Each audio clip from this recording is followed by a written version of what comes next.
Hello, everyone. What's good? And welcome into another edition of the World Class Hoops Podcast. Another edition for today, actually. Another edition here for Monday, August the 2nd, 2021. I'm your host, Chris Rouse, coming to you from my hometown of Chicago, Illinois. But once again, man, I don't come alone, man. I brought some help.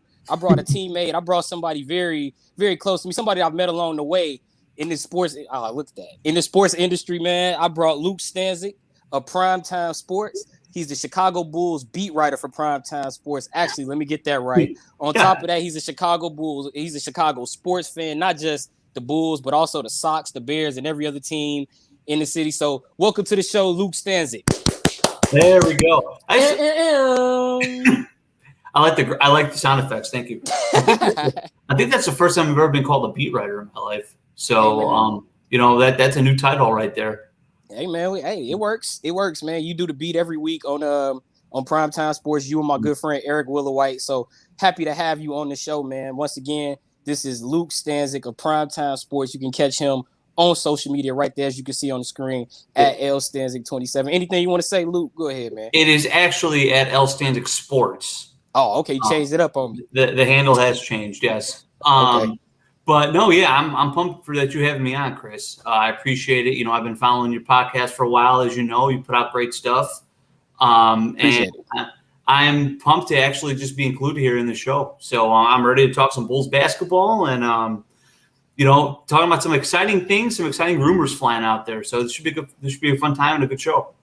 Yeah, man, it should. But before we get into the Bulls, you're a Bulls fan. I'm a Bulls fan. But you see this shirt right here? You gave me this shirt. I did. You did give me. See, I wore it on purpose. I lied to you. I did wear it on purpose. Yeah, you were like, it's just something I threw on. I knew there was some. I wore it on purpose. Like, this is when I first started as a commentator. One of my first assignments was at Illinois Tech, and this good man right here was the SID at Illinois Tech. Not necessarily my favorite piece of sports merchandise, but it works because you're on the show. But what's one of your favorite pieces of sports merchandise? Mine is more like my customized Bulls jersey or the Scottie Pippen jersey I had when I was a kid. What's something that you got? Man, this is tough. You put me on the spot. I didn't know this was coming. And unfortunately, I know this is a basketball show, but it's not Bulls related. That's cool. I'd go probably my Tim Anderson jersey, which is the black alternate, not the South Side one, but it's. I was just about to ask the South Side. Or I have had since. Probably after his rookie year, I have had a Charles Tillman home jersey. Okay. And he's my favorite Chicago athlete of all time. Really? So absolutely, 100%. We named our first, when I was a kid, we named our dog after Charles Tillman. Peanut? Yeah, well, it was before he was starting to be called Peanut, so we named him Charlie. Oh, okay. That's how way back that was, like before he was known as Peanut. But so I would say probably that. There's a lot of sentimental value with that one. I really Anderson think more now because it's current. But if I had to pick the one thing, it would be the Tillman thing. It's every Bears opening day that's busted out. You know what? Since you're a White Sox fan, another piece of merchandise that I love, I actually kind of forgot. The White Sox played the Yankees like on June 24th or 25th, 2000. Whatever day was WWF King of the Ring 2000. It was the same day. But I went and it was bat day, and to this day I still have that White Sox bat. It's like it says White Sox Coca-Cola. It's a black White Sox Coca-Cola bat. There we go. I still have it to this day. So that's awesome. So that's that along with some of my Bulls stuff because much like you, I too am I'm an avid Chicago Bulls fan. I try to be an unbiased commentator as much as possible, and I thought I did a good job with my show earlier today. But free agency is coming in a little over 50 minutes. So the Chicago Bulls are getting ready to begin their 2021 NBA offseason. And just last Thursday, they drafted Ayo Dosunmu out of Illinois with the number 31 pick. A local area kid. He attended Morgan Park. I even saw some of his games in person. Mm-hmm. He went to Illinois. What are your thoughts on Ayo? I was thinking to myself when you said we were going to lead with this, I was like, I wonder if Chris has seen him play, and I bet he has at Morgan Park. Because I know you'll always be driving everywhere to catch high school games, college games. You're just a hoops lifer, man. I just like watching people hoop. Yeah, no, absolutely. No, I was excited, and I did not expect him to fall to 38. I think most mocks you saw and most people thought he was going to go, mid to late first, maybe probably toward the back end of the first round. So The fact the Bulls got him at 38 is impressive and is pretty awesome that they didn't have to trade up or anything to get a guy of that talent. I was honestly, there were a lot of people that fell to 38, and we know this team probably more than anything needs a pure point. So I thought maybe Sharif Cooper or Jared Butler would have been a pick here. But Dosunmu is obviously a great player, a great talent. He's a combo type guard, and I'm excited to have him here. And I know today, I don't know if it was on if it was on the Score or what station was that. I know Brad Underwood was doing an interview, and he talked about how Bulls fans have no idea how much playing in Chicago and always playing in his home state means to Ayo. Yeah. So I think we're going to probably get somebody with a lot of heart and a lot of grit, which is something that's going to endear him to Bulls fans. You know how Bulls fans are, man. You get the hard at lunch pail guys out there. That's so right, we all think we blue collar. We all think we're blue collar. All Bulls fans. We all think we got it out the mud. All of us. 100%. So, and I thought he played with a lot of passion on the court when he was at U of I. So I think he's going to be a great pickup. I think the interesting thing with him, though, is going to be what position is he going to play in the NBA? He's kind of a tweener guard. I think it may benefit him I think with his size, I think if he could turn into like a pure point type, I think that's where his best future might be in the NBA. And we know the Bulls are going to try to hit the point guard position hard this offseason. That's where all the rumors are flying about. So, maybe it turns into a redshirt year for him. Maybe he's like the third point guard and spend some time in Hoffman Estates with Windy City and kind of goes back and forth a little bit. Which I'd be all for that. I'd be all for it. I know you would. So I think that might be I think in a perfect world, that is probably how the Bulls want to deploy him in 2021, 2022. He may be necessitated to play a ton right away, but I think the Bulls are going to try to develop him for a year or two as a point guard and then really try to unleash him in a couple of years. My personal thoughts on Ayo, like you said, I think he already is a true legitimate point guard. Just watching him at Illinois, watching him at Morgan Park, he's been a true point guard since high school. The thing that concerns me most about him, well, first off, I love how he plays on the defense. Very good prowess on the defensive end. He gets after it, knocks the ball free, good at jumping the passing lane. The thing that concerns me about Ayo is more so that one of the strongest parts of his game is his mid-range game. And for the last few years, I've just been worried that, hey, maybe he might go to a team where they'll be like, hey, the mid-range game is a dying art. So, back out of that. And then you see him sort of force the outside shot. For him, I want to see him, he's already a good mid-range shooter. I just want to see him sort of take his time, like you said, bring him along and then allow him to shoot his mid-range jumper until he gets confident shooting that outside jumper. But pretty good pickup. I'm happy about the Ayo Dosunmu pick. I see you are as well, and another reason is that also addressed one of the Bulls' big issues. The biggest needs was the point guard position. So you already mentioned it. I'm going to go ahead and let you go in depth into it a little bit more. Bulls need to address point guard this offseason. Yeah, no, 100%. And I think all the rumors you've seen thus far have been, based around that idea that they need to get a pure point on this team to run the show. And I think that's probably going to make the biggest difference offensively and hopefully defensively, someone who can guard the other team's one every night and kind of lock them down. The Lonzo Ball rumors are loud. As we sit here at 4:11 on August 2nd, they're getting louder, and they may be done, and he may be here by the time the end of this show. So that's that could be one of their answers right there. There's also been rumors that they're talking about bringing back Derrick Rose. I jokingly told one of my buddies that, if the Bulls aren't going to get a star, I just want them to get all the players I like. Yeah, I'm with you. That would obviously fall in that category right there. So, but I think all of that smoke just tells you that they're serious about remaking the point guard room. I think all of this says that Arturas has maybe seen enough of Kobe White at the one and either doesn't think he can handle the one or just thinks they need to upgrade. And so I think that's exactly where this is heading, whether it's Ball, whether it's Rose, whether it's Dennis Schroeder or Dejounte Murray or whoever's been talked about with the Bulls. They're going to try to fix this position. And I think the Bulls would give Schroeder the $100 million? You mean the contract that was floated out there that was against the rules? Like there was a rumor that he was getting offered 5 years. The Bulls cannot offer him 5 years. Like that's they can't the rules. They can't do it. They can't do it, right? Yeah. They don't have the cap. No, they don't have the cap when he falls. That tells you be careful what you read on Twitter, folks. Make sure you're reading from someone who knows what they're talking about, because anybody could tweet something and get duped. So that just caution into the wind right there with that. Now you mentioned Derrick Rose. Now I know look behind Scottie Pippen, Derrick Rose is my number 2 all-time favorite player in NBA history, and then Michael Jordan is my number 3. Now, for the past 10 years, I've been saying, don't bring Derrick Rose back. It doesn't make sense. But this year, this is the one year where I'm actually like, you know what? I can see that. That actually makes sense. Yeah. As opposed to Lonzo Ball, because you see the Lonzo Ball trade rumor is on the screen. The reason why I say that is because with Lonzo Ball, you want a cost-efficient pickup. You want a cost-efficient pickup because Zach LaVine's contract is going to come due next season. Now, one of the trades I have heard rumored would be Lonzo Ball to Chicago in a 3-team deal with Charlotte and New Orleans. It would be Satoransky and Josh Hart to Charlotte, and then Devontae Graham to New Orleans. What are your thoughts on that trade? That trade was rumored by Jake Fishel on Bleacher Report. What are your thoughts on that? My thoughts are I would fly to the Czech Republic just to drive Sato to the airport for that trade.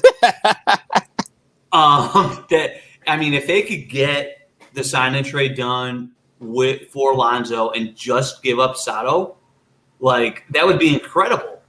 And because then you also have the Lowry asset to use in a sign and trade elsewhere, which I have seen San Antonio for DeRozan with that rumor. So I think there's a lot of plate spinning in the area right now for Arturas. And but boy, if he could pull that off with just giving up Sato, I don't know a Bulls fan that would not be happy about it. I'm right there with you. Regardless of if you think Lonzo Ball's the answer or not, like that's a whole nother conversation. I was just about to ask, do you think Lonzo Ball's the answer? So go ahead. I don't know. I'm warming on it more than I was. Did you read my notes? I must have. You and I have always thought the same, Chris. Like, I agree. Way back when you were coming to Tech and we'd be having these conversations off air, we always kind of were on the same page. So exactly. But I'm warming on the thought because he's only 23, and I think that's an important thing to remember with him is there is still probably a lot of growth left in Lonzo's game. I don't think we've seen the best of Lonzo Ball in the NBA. I think I think there was a lot of maturing he had to do. He was in a weird situation in LA the first couple of years that he got out of. And I think the last few years in New Orleans, he's had a chance to grow a little bit more, be featured a little bit more. So I think now he's at a point in his NBA career where he might be ready to kind of have the keys to the car of an offense. And not in terms of being a go-to guy or anything, but just being someone who's going to get him in the right spots, control the tempo, control the pace. Because obviously your scorers on this team are going to be LaVine and Vooch. Like you're not going to be looking at him to drop you a 20 a night. Like you're going to be looking for him to facilitate and give you 8-9 assists a game and play good defense. And I do think he could provide that for this team. His game you have seen a lot of improvement in his game since he's been in the NBA. He's become a lot better shooter over the past few years. He's been a guy who's knocked on a couple of threes a night. He's been a guy who's ran a fast-paced offense. The Pelicans were pretty fast-paced last year. I don't have numbers in front of me, but they seemed like a team that was scoring a lot of points and really trying to push the tempo with, Zion and Jackson Hayes running the floor. And so he was effective at leading that. So now I do hear your point on that, but I will also say Brandon Ingram. I think Brandon Ingram was a big reason for that as well. 100%. What he averaged like 24 a game this past season, and he won Most Improved the year before. So I also think you got to keep in mind that Brandon Ingram, that's also a pretty stacked team offensively when you're talking about New Orleans. And when it comes back to the Bulls, a lot of it for me comes back to Kobe White. And the issue with Kobe White, here's some things. Look, I'm pretty much going to play devil's advocate for Kobe White. If you don't like Kobe White, boo me, thumbs down, I don't care. Anyway, Kobe White, I think he is a fast court. He's a fast break transition facilitator. I do think he has to improve as a half court facilitator, but I also think from a certain perspective, you got to look at it that in 2 years in his career, he's had 2 different head coaches. Mm-hmm. He's had 2 different head coaches. He's also now with a shoulder injury. I think that may be playing into what you said earlier about AK and Eversley maybe thinking, hey, yeah, maybe it might be time to go the other way on Kobe White because of the injury, and then also not really having a solid fit for him at the moment. However, I personally still think Kobe White could be a starter for this Chicago Bulls team. I think what you more so need for the Bulls, if you put another guy on the wing, and really what got me started on this was Bradley Beal. When the Bradley Beal trade rumors went crazy, it was like, well, actually, if you add Bradley Beal and put him with Zach LaVine and Nikola Vucevic, really the Bulls just need another scorer. Considering the fast-paced style they play, I mean, they were one of the top scoring teams in the league. So Kobe White, can he be salvaged in Chicago? What's your thoughts? Well, when I said I think they're ready to pull the plug on Kobe, I meant him at point guard, not him, period. You did say that. You did say that. Just clarify. I think Kobe has a role in the NBA and hopefully a role on the Bulls. I love Kobe. Like I think I love him in college. And I think he's definitely got a bright future as an NBA player. I think Kobe is going to be exactly what Caesar is saying on the screen right now. I think that's a perfect role for Kobe White. And I think we saw him thrive with that, the first half of his rookie season. But to kind of play into your point, I think the one thing to remember about Kobe is he has had a really weird start to his career that's all been totally out of his control. First, he gets here with Jim Boylan's circus, as we kind of coined that. Yeah. He literally got drafted into the middle of that. Drafted. So I mean, he got here to play under a coach that maybe should have been coaching a high school team, and then you get COVID happens, and COVID happens right when he's about to play point guard. He started 1 game at point guard, and then the season was shut down. And not to mention, he had just won Rookie of the Month. Just won Rookie of the Month. He had like a stretch of like 3 games where he was averaging 33 a game or something like that. So he was taking his over confidence games. was up. His confidence was up pre-COVID. Yeah. So I think, so then a new coach comes, he doesn't play basketball for 9 months. A new coach comes, and last year was rocky. He had some promising moments, had some moments where he looked pretty sloppy running the point. So, I think the moves AK and Eversley make here in the coming days are going to tell us what they think of Kobe White. Do they think of him as a 1, or do they think of him as a combo guard that comes off the bench, a la Ben Gordon, Vinnie Johnson? The comps are all there for you. You've heard them all already. Yeah. So, or do they not like him at all? And I think if that's the case, then maybe he gets traded. Or I don't see that happening. I think that Kobe probably showed them enough with the pace he plays at and his scoring ability, as I think he has a future role for the Chicago Bulls. My question is just, what is it? But I think we're going to know what that is based off what they do here in the next week.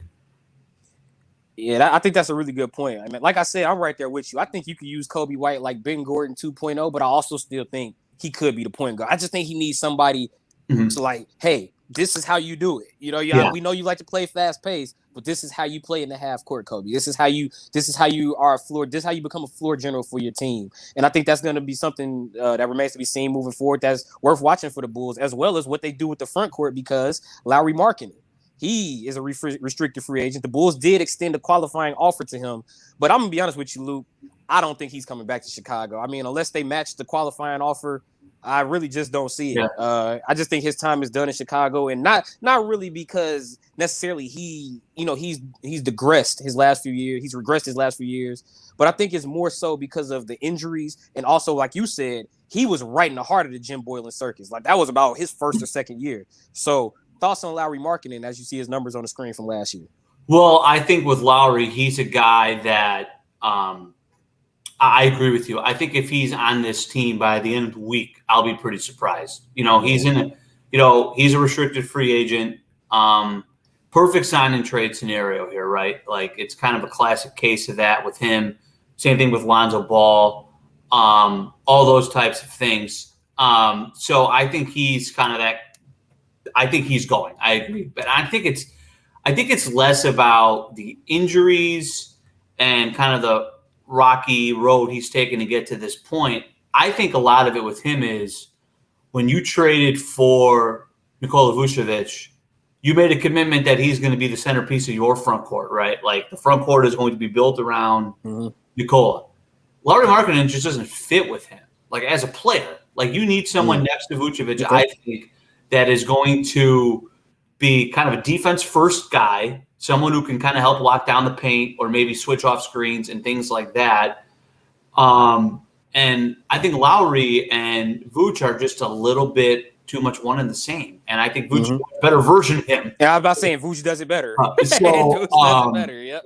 So you need someone next to Vooch who's going to be a defensive-minded guy, do the dirty work, and be someone who could still make an outside shot, because that's the NBA in 2021. You got to be able to hit an outside shot if you're going to be on the court, unless you're like an elite shot blocker like a DeAndre Jordan or somebody like in his prime or somebody like that. Andre Drummond. Yeah, Andre Drummond.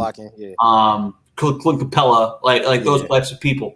So I think they need to get a guy next to Vooch who's gonna, like a Daniel Tice. That's why I think Daniel Tice was a great move for them last year. Is this type of player he is. Like he'll do the dirty work for you. He'll play defense, and he'll really bang with somebody down low.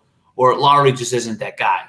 All right. So, Real quick, let's answer Cesar Garcia's question. I see he's been in the chat. I want to say salute to you, Cesar, for tuning in, man. I hope I said it right. I hope I'm saying it right. How do y'all feel about McDermott coming back for the right price? Second unit role, career high in points per game last season, and tied in minutes per game. So thoughts on McDermott, and also Luke, he also agreed with you. He hates to see Daniel Tice leave. So thoughts on McDermott? I think Dougie McBuckets could be a. Look, this team needs shooting. Other than point guard, I think the number one need on this team is shooting. They need people who consistently knock down outside shots and be kind of snipers from deep. They don't have that. Like the closest guy they have to that, I think, is Denzel Valentine, who also is a free agent. So I think he would be perfect in a bench role. I'm not sure what he's going to demand, what he's going to cost, but they need to fill out their bench with a couple of guys like that. I totally agree with that. Man, it's like you've been looking at my notes, dude. Like most like players you would most likely want to see stay, because that's exactly who I had, Denzel Valentine. I know a lot of people in Chicago do not like Denzel Valentine. Like it's like, don't mention Denzel Valentine. I don't want to hear it. But I love his jump shot. I think he has the best looking jump shot on the Bulls. And then also I think he is a playmaker. So, well, you already kind of said Denzel Valentine. You said Daniel Tice. Anybody else of those expiring contracts that you like to see come back? They already let Arcidiacono walk on the option. So what are your thoughts? Yeah, I think Daniel Tice is probably number one for me. I just think he fits really well next to Vooch. And I think if we had a chance to see LaVine, Tice, Vooch, Patrick Williams all kind of play next to each other last year, I think we might have seen him grow and that lineup start to click a little bit. So he'd probably be number one. And I agree with you. I like Denzel, because I think he's a great shooter. I think he's a good spot-up shooter. I think he can do some other things with you too. He's kind of a polarizing player. He really is. Man. Like I can't lie to you. Like his shot selection, to say questionable, is being nice, honestly. So yeah. So hey, I said, I'm a Bulls fan, but I'm unbiased, man. I call it like I see it. Yeah. Bad shot is a bad shot. So, I think in the right role where he's not put in a position to where he's selecting the shots for himself. Exactly. I think he could be pretty useful. And, the other guy, I wouldn't hate if they brought him back, but maybe on a more closer to veteran minimum type basis. I thought Garrett Temple did a nice job last year for what they asked him to do. I think if he's like your 10th guy off the bench as another guy who come in and play some defense for 10 minutes, he'll hit some open threes. I think he's another guy I wouldn't mind if they brought back, but that's got to be at a discounted rate from what he was at last year based off their cap situation and what it's going to take to clear space for Lonzo or whoever they sign. He'd be another guy I wouldn't be opposed to coming back. Arch and those guys, I know Arcidiacono is beloved by some Bulls fans for his hustle. If he's like the 15th guy on your team, I'm cool with it, but anything more than that, Yeah, right. People play Right, somewhere man. else. Like the 15th guy. Yeah. I love Arcidiacono, man, because I saw like he was at Windy City when I was at Windy City. Some of those games, like in his second year in the G League. So I mean, a little bit of a heart tied to him, but like honestly, in terms of the team, I could see him going elsewhere to a team. Him and Valentine, I think, would be good fits for teams like say Philadelphia or Brooklyn. Teams that could use outside shooting, especially Philadelphia. I mean, they're losing Danny Green in free agency, and then everybody's got the Ben Simmons jokes flying. So I think Denzel Valentine would be a good basketball fit for Philly, and I could see Arcidiacono sort of like being Joe Harris light almost, meaning like go out there when Joe Harris is hurt or something like that, or Joe Harris is having an off night and get those shots. So I could see that work. I could see both of those two guys going to teams that are contenders moving forward.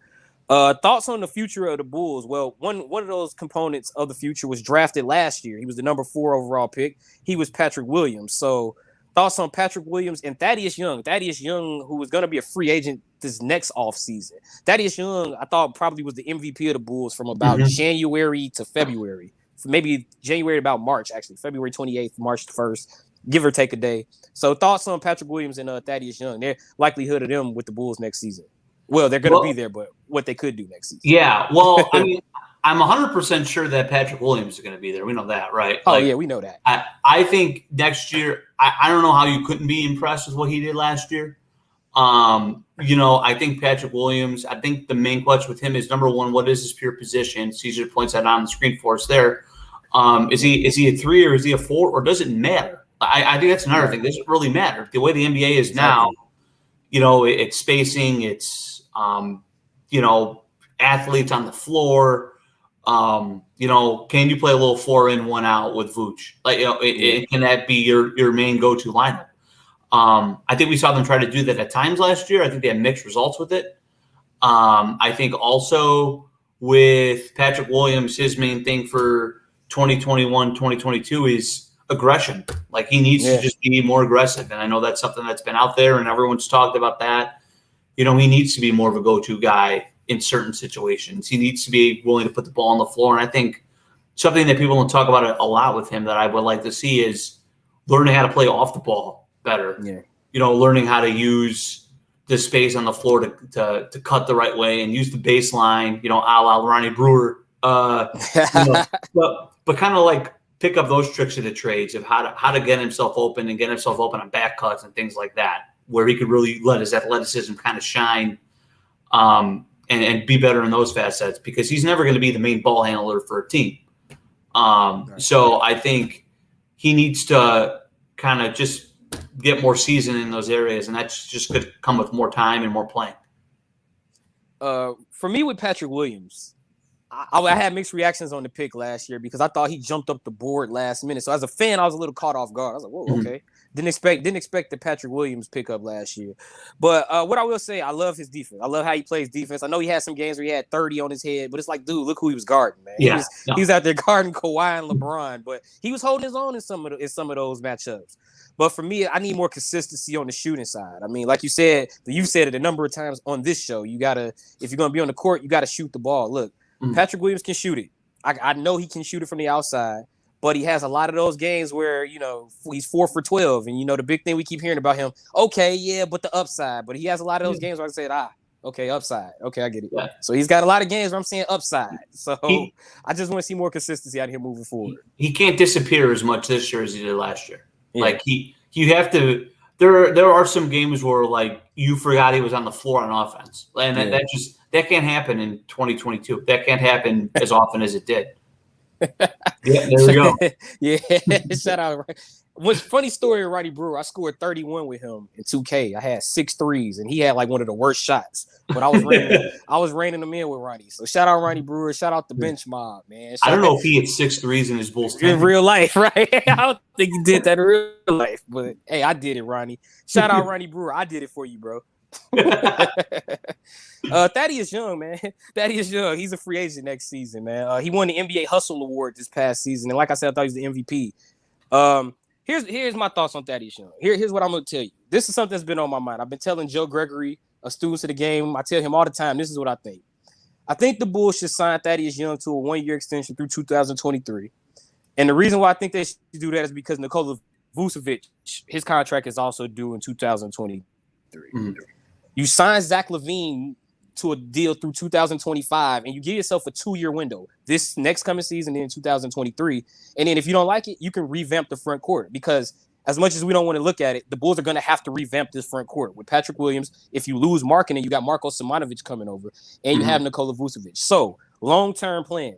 What are your thoughts on the Bulls? I say sign Zach LaVine, try to set it up for 2023 to revamp the front court, and then try to make a run at it for 2025. What are your thoughts? Yeah, I've seen enough from Zach LaVine to think I want to lock him up long term. And I know that's kind of a hot button topic with some people. I think most people kind of agree with you and I, but there are some people that have their concerns, and I agree with those concerns. But if you and I've had some conversations with buddies about this with him. If we rewind to last season, before the season started, and I told you, hey, Zach LaVine was going to average 27. He was going to shoot 50% from the floor and shoot 40% from three while averaging 5 and 5. Like, everyone would have done a cartwheel. Everybody would have been thrilled, right? So I believed in Zach. I believe in Zach's scoring. It's just been the defense. For me. The point with him was all we wanted before last season. We wanted to see improvement from Zach LaVine. That's all everybody wanted. And he did that and then some. Like, he got so much better. He got more efficient. He got more aggressive. He was an all-star. He became an all-star. He became an all-star. Exactly. Now, is he the perfect player? No. His defense needs to get better. His IQ needs to get better. Like, he needs, he wasn't the most clutch player last year. He had some clutch moments, but there were a lot of games where he didn't hit the clutch shot or he made a bad decision in the clutch and things like that. So, he's not perfect, but he showed enough improvement to me that tells me, like Caesar said, he's only going to get, better. There's no reason to believe he can't improve on the things he needs to improve on. Yeah. He's shown me that. So I agree. I think, you lock him in, he's a cornerstone. Another thing that I think people forget sometimes in today's NBA, it's important. He wants to be here. Yeah. And he's enthusiastic about being here, which sounds silly, but in the current NBA, if you have a guy as good as Zach LaVine who wants to be on your team, you keep him. Simple as that. How many guys are as good as him are looking to leave and get out of their situations? There's a lot of them, right? Mm-hmm. He is not one of those people. He wants to be here and he wants to help build this thing. And if you have a guy as good as Zach LaVine, as vocal as he is and wanting to pitch people to come here and be a part of this thing, you don't let that guy walk away. You lock that guy up. So I think even to touch on what you said, a little bit, to touch on what you're saying now, earlier today, there was a report that Zach LaVine said in his negotiations with the Bulls, I want to be respected. What are your thoughts on that? What do you take that to mean? I want to be respected. Max deal possibly is what he talking about here? I take that as to mean he just wants to get paid what he's worth. And he probably believes he is worth a max deal. Yeah. I think, but you can argue about whether or not he's worth that. But the point is that is what it's going to take to sign him. Because if the Bulls don't give him a max deal, you're not telling me there isn't a team out of third of the NBA that's not going to give him that. Somebody's going to give him a max deal. So, and I would like to see Zach LaVine continue to play for the Bulls, not play another uniform. I would give him one if that's what it's going to take. Then I would. So that's kind of where we're at with him. And in terms of the future and building around that, I agree. I think, you kind of got a 2-year trial run window between him and Vooch. So you could kind of hand out those types of contracts. If you're not completely sold on a guy being a part of the core, then maybe it is that 2-year trial run before maybe you reboot it in 2 years and try to fit it in that next 2-year window. So it is kind of a 2-year window by 2-year window basis. I think that's kind of a good way to look at it. But I think that deal with LaVine will get done. I think both sides probably want that to happen. I think the noise about LaVine leaving would be really loud right now if it was a possibility. The Bulls just wouldn't let him walk. That's not going to happen. So I think you'd hear a lot of noise right now about LaVine not being here if that was something that the Bulls were considering. So I think he'll be here. I think they'll find a way to do it. Maybe after the noise of this next week with the player movement comes, then maybe you start hearing a lot about the LaVine contract and extension and whatnot. Pretty good conversation. I love to have you on. I love to have you on here, man. To get these honest Chicago Bulls fan thoughts, man. But before we get out of here, and we're already talking Zach LaVine. What are your thoughts on Zach LaVine in Tokyo, man? He's playing for Team USA in the Olympics. He's had some pretty good showings. What do you think this could do for his confidence? And what are your thoughts overall on Team USA while we're here, man? And we'll wrap it up with that. I've self-admittedly not watched a ton of Team USA basketball. I've been so locked into the White Sox, man, that I'm just it's got all my attention. But, I've been following, looking at box scores, reading stories, catching highlights, things like that. Yeah. But Zach LaVine being there, it can only be a good thing, right? In no universe is him being there bad. Like, it's either going to just be a thing that he did or it's going to be great for him. It's awesome that he's there. It's awesome that he's got a big role and is playing a lot. And he's playing a role where he's not the main guy. So he has to defer more. He has to get after on defense more. He has to play that and do the little things more often than he does for the Bulls. So I think not only is it good for all the obvious reasons of him being around great players and training with great players and building those relationships that could maybe get another person here later on, but he's also got to facilitate. He's got to defer to Kevin Durant. Yeah. He's got to defer to Damian Lillard. He's got to do those things. So. And as you can see with the 5 assists, he's been doing that so far in the 3 years in the Olympics. So he has been fitting in with Team USA, pretty much getting in where he fits in with Team USA. And for me personally, I just think I would like to see him be a little bit more of an alpha since he's on a team full of alphas. Be an alpha among alphas. That's all I would like to see. But anyway, as you were saying. Yeah, I was saying, I think him kind of showing that he can defer to those guys, though, should ease a lot of people's concerns of, he doesn't have a high basketball IQ. Like those types of things. I think the fact that he's been able to do that and do that well shows you that he can adapt. So I think it's a great thing for the Bulls. It's a great thing for him. And hopefully, we see a lot more fruit bear from that here in this coming season. And I think it will. Yeah, man. I hope so, man. The Bulls did have an improvement last year, a 9-game improvement, 22 wins to 31. Still not enough to quite make it into the playoffs, but free agency is literally starting in 20 minutes. So we'll hopefully it's a fruitful offseason, like you said, for this Bulls team, and they can make it to the playoffs this year. They haven't been since 2017 when they lost 4-2 to Boston, blew a 2-0 lead in that year's playoffs.